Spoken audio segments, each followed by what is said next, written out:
free and thinking people or enslaved zombies and hypocrites? Good evening and welcome to SHTF411.com radio. I'm Sancho Riley Jones coming to you live from somewhere in the universe. This is Wednesday, November 17th, 2010. Tonight we'll be joined by Mr. Paul Smith, a retired U.S. Army major. He served 7 years in the government's remote viewing, psychic espionage program at Fort Meade, Maryland. He is one of only a handful of government personnel to be personally trained in coordinate remote viewing, CRV for short, by Ingo Swann. He was the primary author of the government's remote viewing program, CRV training manual, and served as theory instructor for new CRV trainee personnel. Mr. Smith is also the author of the book, Reading the Enemy's Mind, Inside Stargate, America's Psychic Espionage Program. You can learn more about Mr. Paul Smith and purchase his book at his website, rviewer.com. That is rviewer.com, rviewer.com. Tonight's show will be broken down into two segments. The first segment will be an hour interview with Paul Smith, followed by up to a second full hour of open lines. The call-in number to tonight's show is 760-542-3929. Again, that's 760-542-3929. Good evening, Paul. You are on the air. Hello? Yes. Paul, you're on the air. Good evening. Okay. How are you? I'm good. Good. I'm glad you made it on short notice. It was short notice, and what an interesting topic. So I'm very appreciative, and so are our members at the forum who are tuning in right now and participating on our mini chat at shtf411.com. So I've heard you on Coast to Coast before. I've seen the show with you talking to Freeman Fly, I believe. Mm-hmm. Can you give us a brief overview of what remote viewing is? Yes, remote viewing it's really a skill. It's something that can be taught and transferred that capitalizes on the underlying, I guess you could say, intuitive or psychic capability that everybody just innately has by virtue of being human.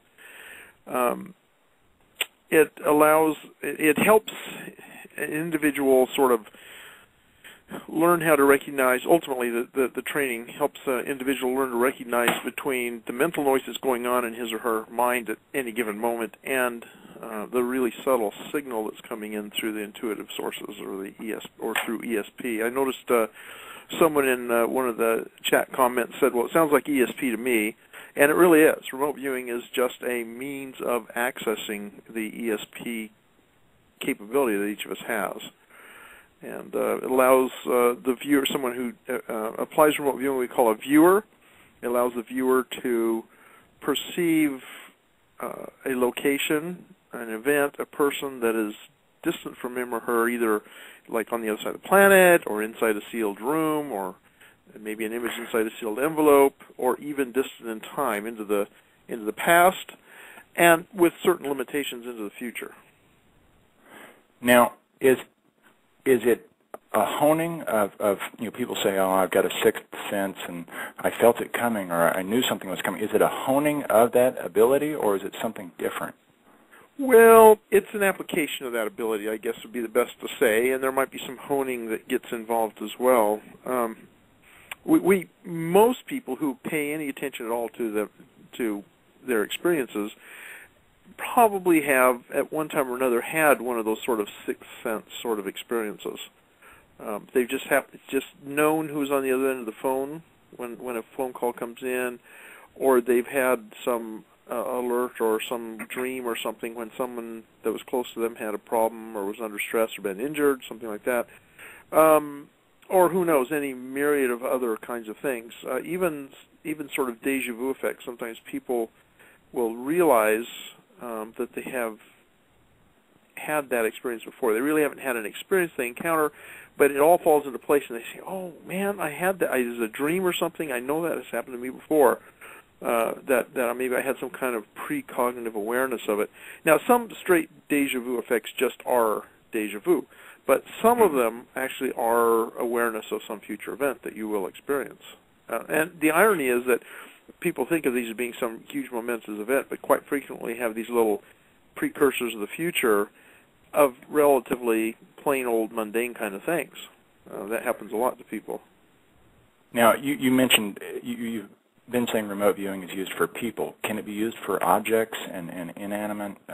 Well, actually, items? objects and locations and events are the more frequent targets that are used, and people are too. But in the military, when we applied it in the military, we were actually more concerned with describing locations, objects, and events. So, for example, we might want to know what's inside a building in the Soviet Union that we can't get any other more conventional spy access to. Task the remote viewer to describe them inside the building, and then on those times when they were successful, a remote viewer would actually succeed in describing what was inside the building in terms of apparatus, activities, those kinds of things. Now, is there a set ritual and possibly like maybe a remote viewing etiquette as far as preparation or the actual setting that it's being conducted in? Like, do you have a...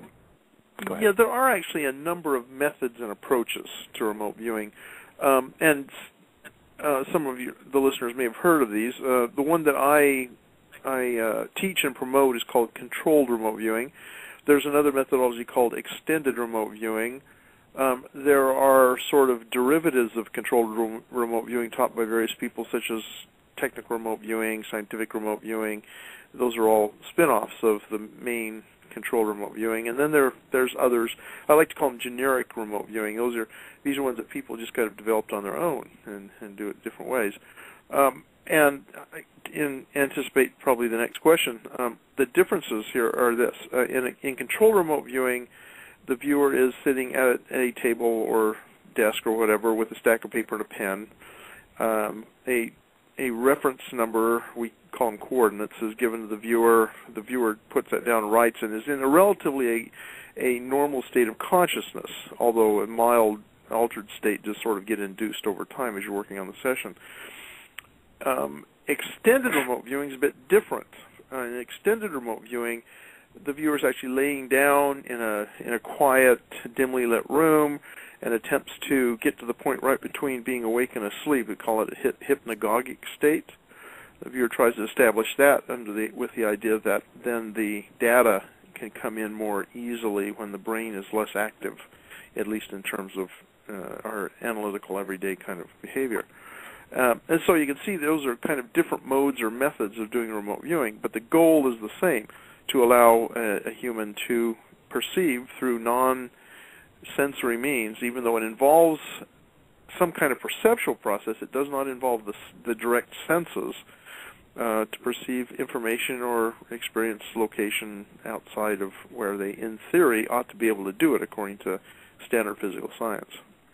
Is this a right brain, left brain scenario? You mentioned having to get in a quasi, almost, I want to say, trance state. Is it a right brain issue? I've heard a lot of talk about.